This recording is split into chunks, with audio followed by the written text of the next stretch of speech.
Deyəsən mən gördüm axı, sənə ürəyim verdim axı.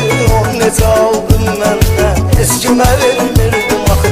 Deyəsən mən gördüm axı, sənə ürəyim verdim axı. O necə aldın məndən, heç kimə vermirdim axı.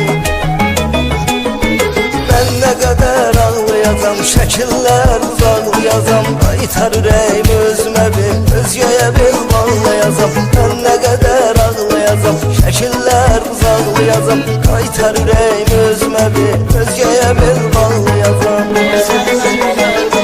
Deyəsən mən gördüm axı, sənə ürəyim verdim axı.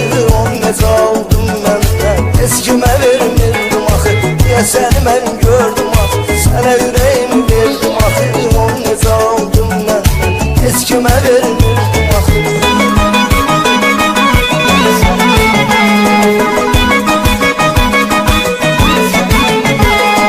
Günahlarımı əhv elədim, bilirəm ki səhv elədim. Peşmanam, nə faydası var, axı həyatımı məhv elədim. Günahlarımı əhv elədim, bilirəm ki səhv elədim. Peşmanam, nə faydası var, axı həyatımı məhv elədim. Deyəsən mən gördüm axı, sənə ürəyim verdim axı. O necə aldın məndən, heç kimə vermirdim axı. Deyəsən mən gördüm axı, sənə ürəyim verdim axı. O necə aldın məndən, heç kimə vermirdim axı.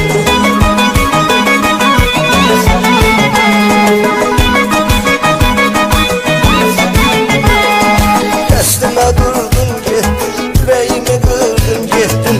Bir şəklin qalmışdı, onu da apardın getdin. Dəstimə durdun getdin, ürəyimi qırdın getdin.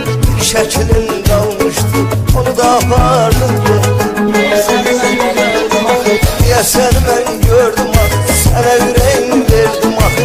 O necə aldın məndən, heç kimə vermirdim axı. Deyəsən mən gördüm axı, sənə ürəyim verdim axı. O necə aldın məndən, heç kimə vermirdim axı.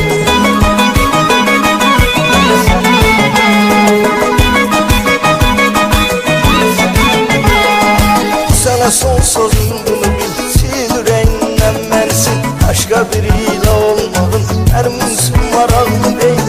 Sənə son sözüm bunu bil, sil ürəyindən məni sil. Başqa biriyle